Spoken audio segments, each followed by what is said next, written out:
Sambuddhassa. Namo tassa bhagavato arahato samma sambuddhassa. Namo tassa bhagavato arahato samma sambuddhassa. Pay homage to the Blessed One.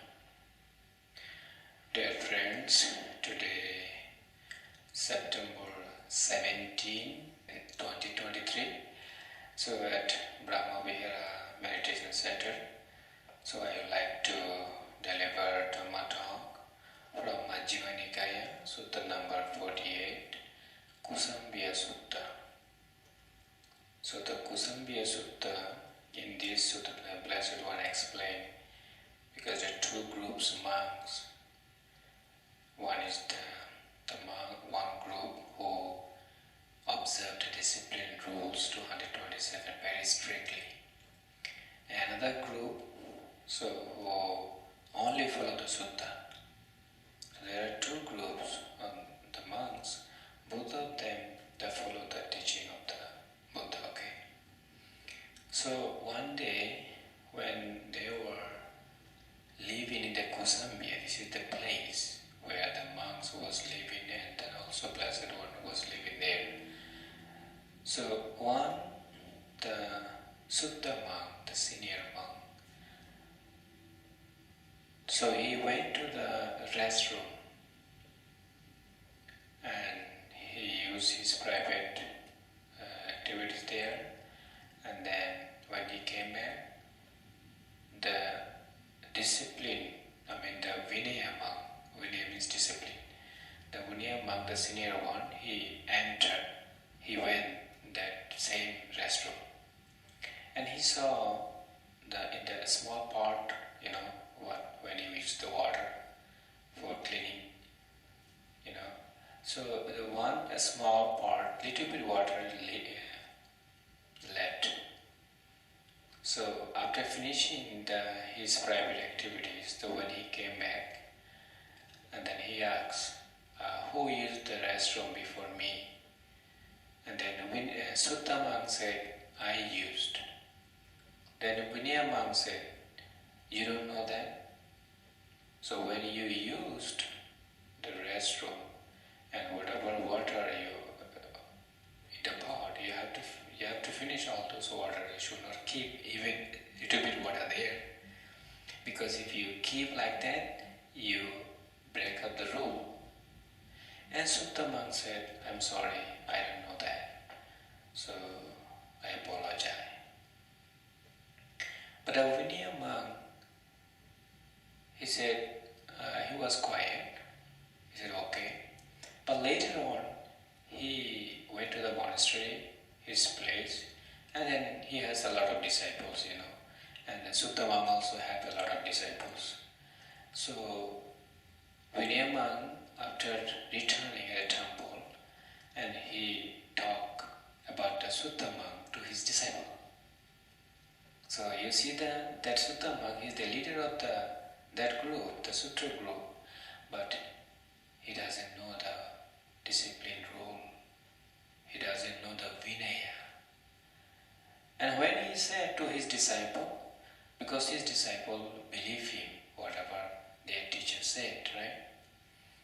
And this Sutta Vinaya group all went for alms round, and Sutta group, Sutta monk's disciple also went the alms round. And when they went for the alms round, then Vinaya group disciples, Vinaya monk disciples, criticized about the Sutta monk's disciple. You see, your teacher doesn't know discipline rules, and he went to the restroom, and he used the water there, but he didn't finish that. He still remained there water. So your teacher doesn't know the Vinaya rules. So they were, argument, quarreling each other. Then one monk, when he saw that the problem, and he went to the Blessed One. He said, the Blessed One, the two Kruta group, Vinaya group, they are quarreling because of the small matter. So then the Buddha said, okay, please call one monk. I would like to talk with them who are quarreling. So he called, and then one monk went there. Okay, Venerable Sir, the Blessed One call you. So he went there, and then the Buddha asked a few questions, and those monks were very honest, so they spoke the truth. And later on Buddha explained how to live harmony, unity with loving kindness. So he also talked about if you practice whatever Buddha advised, you can become Stimatra, Sotapanna. So that's why, do you remember last time I told you, if you attain the Sotapanna, when you will attain the Sotapanna, if you read this sutta, then it will become very clear. You don't need to come to me and then you need to ask, So you read this sutta and then all the knowledges, if you have, you'll get it. Understand? Yeah. That's why the people who come here for meditate, when they ask me, Bhante, do I become Stimatra? I don't know. So you should read this sutta. Right? Okay, let me read and then I will explain a little bit, okay? Thus have I heard on one occasion the Blessed One was living at Savatthi in Kusita Park. So this is the place where, in the Kusita Park in Kusambi, the Sutta groups and then Vinaya groups who are living there, and Blessed One also living there. Now on that occasion, the monks at Kusambi had taken to quarreling and brawling and were deep in disputes, stabbing each other with barbell daggers. They could neither convince each other nor be convinced by others. They could neither persuade each other nor be persuaded by others. You see, they cannot convince each other. They are quarreling, quarreling each other. See, they cannot stop each other, So argument is increasing. They don't respect each other, They are not listening each other. Then a certain monk went to the Blessed One after paying homage to him. He sat down at one side and informed him of what was happening. Then the Blessed One addressed a certain monk thus, Monk, come, tell those monks in my name that the teacher calls them. So you should go there and tell them, I call those monks, I would like to talk with them. Yes, Venerable Sir, he replied, and he went to those monks and told them, the teacher calls the Venerable One. Yes, friend, they replied, and they went to the Blessed One, and after paying homage to him, they sat down at one side. So usually when the people come and then sit one side, and they pay respect to the Buddha, pay respect to me. You see that guy when he came here? So he pay respect to the Buddha and pay respect to me and then sit one side. Exactly the same. Buddhist people do that way. Okay? So the Blessed One then asked them, monks, is it true that you have taken to quarreling and brawling and are deep in disputes, stabbing each other with barbell daggers, that they can neither convince each other nor be convinced by others, that you can neither persuade each other nor be persuaded by others? Yes, Venerable Sir. So he spoke truth. Yes, we did that. So those monks were honest because they didn't lie, telling lies with the Buddha, They are not lying, they spoke the truth. Monks, what do you think? Now Buddha is going to advise. So why are you doing that? So monks, what do you think when you take to quarreling and brawling and are deep in disputes, stabbing each other with barbell daggers? Do you on that occasion maintain acts of loving kindness by body speech, and mind in public and in private towards your companions in the holy life. So who said that? Buddha said that. So do you think that when you do that, you are living with a loving kindness by body, speech and mind in the public, in private towards your companion with them in the holy life? So as a holy life, you cannot do that because you have to have full of loving kindness. So that's why Buddha said, do you think that you are observing the holy life?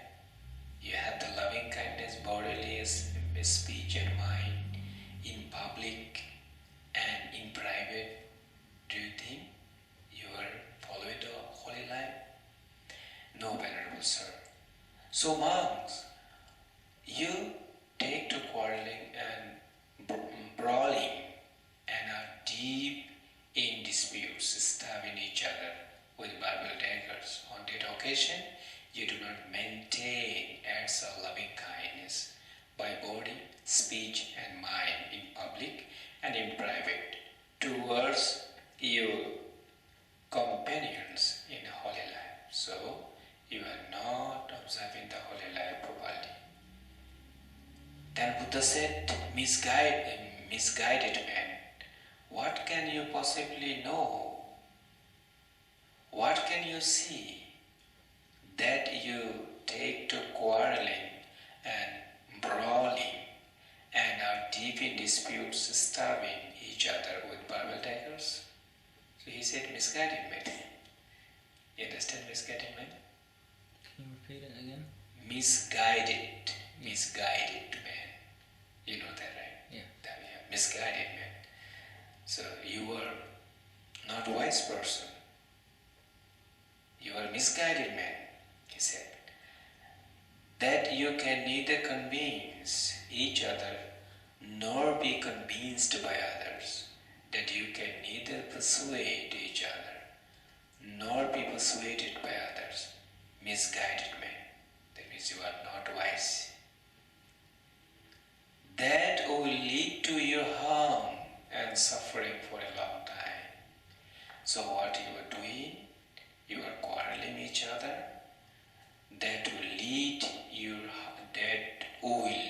to your harm and suffering for a long time.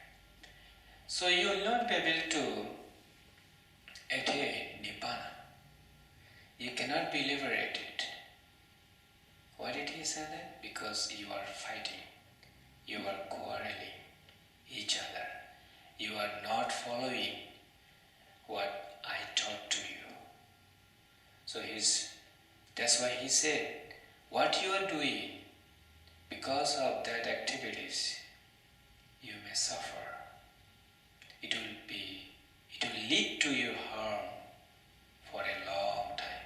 Not only in this life, but also for a long time you have to suffer for that. Then he said, then the Blessed One addressed the monks thus. Monks, there are the six principles of cordiality. So here cordiality means sincerity. That create love and respect, conduce to cohesion. Here conduce means help. So to cohesion means to stay together, to non-dispute, to concord. So concord means enmity and to unity. So if you live with the cordiality and create love and respect each other and help each other and stay together and non-dispute and enmity and eventually unity. So that way you can be liberated. He said, you see, these are all the good qualities, right? And then now he's going to explain the 6 principles. He said, what are the 6? Here a monk maintains bodily acts of loving kindness, both in public and in private, towards his companions in the holy life. This is a principle of causality that creates love and respect and conduces to cohesion, to non-dispute, to concord, and to unity. So this is the first principle, okay? So he said 6. So you got 1. Right? Yeah. And now he's going to, he also explained them all. Again, among maintains verbal acts, the first one is the bodily acts. Now he's going to explain the verbal acts of loving kindness, both in public and in private, towards his companions in the holy life. This too is a principle of causality that creates love and respect and conduces to cohesion, to non-dispute, to concord, and to unity. Okay, so how many you got? 2. 2, right? And now he's going to explain the next one. Again, among maintains mental acts of loving kindness, both in public and in private, towards his companions in the holy life. This too is a principle of causality that creates love and respect and conduces to cohesion, to non-dispute, to concord, and to unity. How many? 3. 3. Again, among uses this in common with his virtuous companions in the holy life, that means give the precept.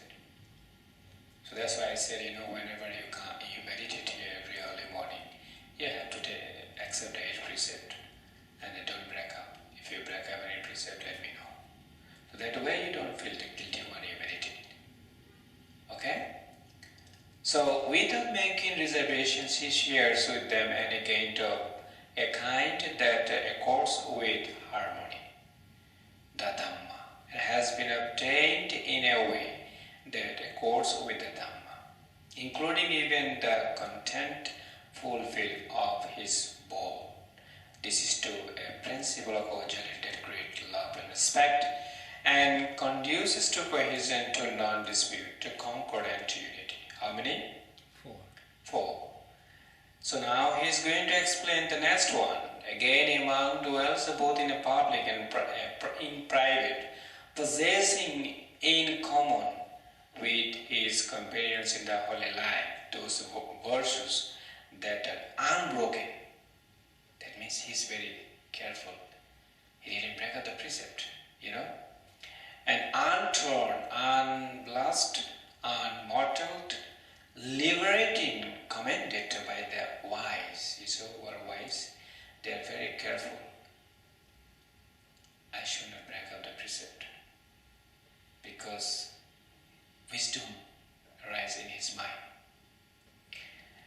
So those who are, especially the noble person, even though they break up the precept, but they come to the senior monk, they say, Venerable Sir, break up the precept, please forgive me. I forgive you, you forgive me. So both of them become pure. We actually monks to monks, we do the confess. So if you're Buddhist monk, I also Buddhist monk, right? So if you break up the precept, you come to me. So I am senior, you are junior, right? Yeah. So you'll say, Venerable Sir, I break up the precept, please forgive me. And then I say, Sadhu, Sadhu. That means well done, one done, because you already announced this to me. Then I'll say, Venerable Sir, I knowingly and unknowingly, I think I broke up the precept. So please forgive me. Then you'll say, Sadhu, Bhante, Sadhu. I'll say, Sadhu, also Sadhu. Also means junior. So the junior monk said to the senior monk, Sadhu, Bhante, Sadhu. So whatever you did, you break up the precept, Sadhu, Sadhu, well done, well done. So next time you should not break up. So junior monk said to senior monk, and senior monk said to junior monk. So that way both of them become pure.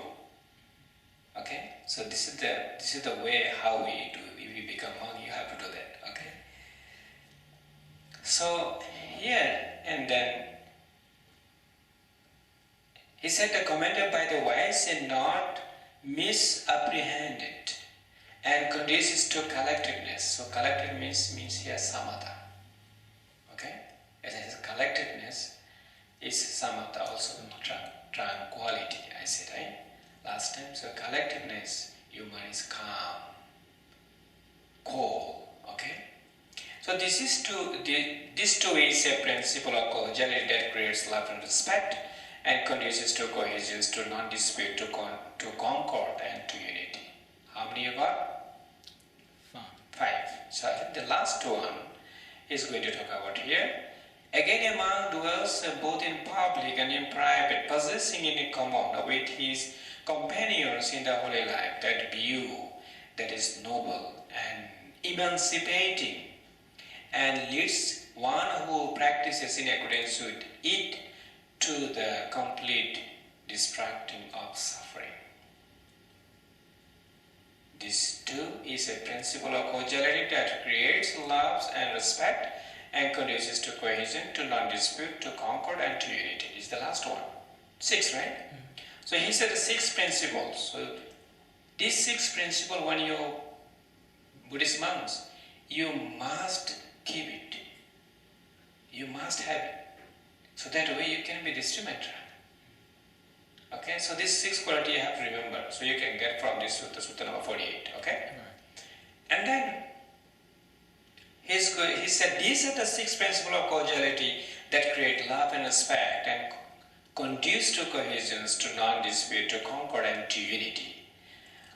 These 6 principles of causality, the chief, the most cohesive, the most unifying is this view that is noble and emancipating, and which leads the one who practices in accordance with it to the complete distraction of suffering. So when you practice that way, you follow the 6 principles, and you understand that these 6 principles already in my mind, I already gained it, I attained it. So when you know very clearly, then you are almost close to the Stimantra. Okay? Then now he's going to talk about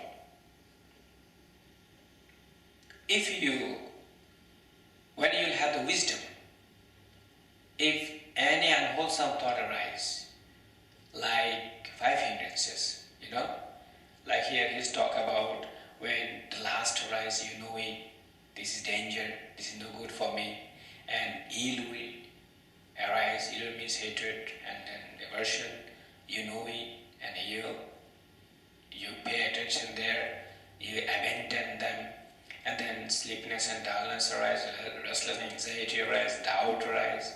So he's talking about one by one. So when you aware of this and you abandon, so that way you are almost close to a noble person.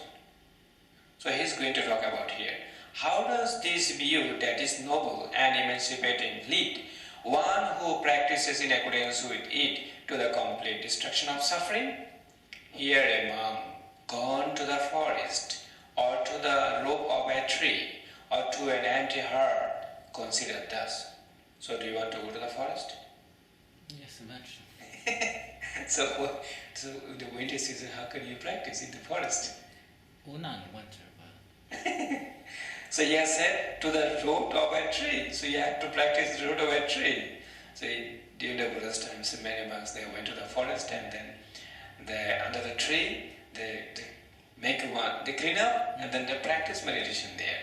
No chair. No cabin. Everybody are under the tree. That's why. So this is the traditional way practice that it here, there. Gone to the forest or to the root of a tree or to an empty heart. Empty heart means cabin. Okay? Consider thus. So you can, if you want to go to the forest, you should have the empty heart, right? And then that empty heart must have the the gas or heating system. If no heating system, you will die there. Okay? So this is the cold country. So is there any obsessions? Only summer season you can practice, only for 4 months. another 8 months you should have the heating system, right? Is there any obsessions abandoned in myself that might so obsess my mind that I cannot know or see things as they actually are? So if a person is obsessed by sensual lust, then his mind is obsessed. Okay, you understand that? Yeah. If he is obsessed by ill will, then his mind is obsessed. If he is obsessed by sleepiness and dullness, then his mind is obsessed. If he is obsessed by restless and anxiety, then his mind is obsessed. If he is obsessed by doubt, then his mind is obsessed. If a monk is consumed in a speculation about this world, that means this body, okay? This world means this body, then his mind is obsessed.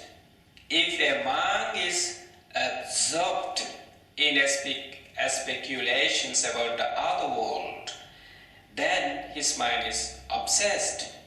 If a monk takes to quarreling and brawling, is deep in disputes, starving others with the verbal daggers, then his mind is obsessed because he has wisdom. Okay? So he knows everything. Because of all those things, I'll suffer. I'll not be liberated. So all those negative things, right? Hindrances.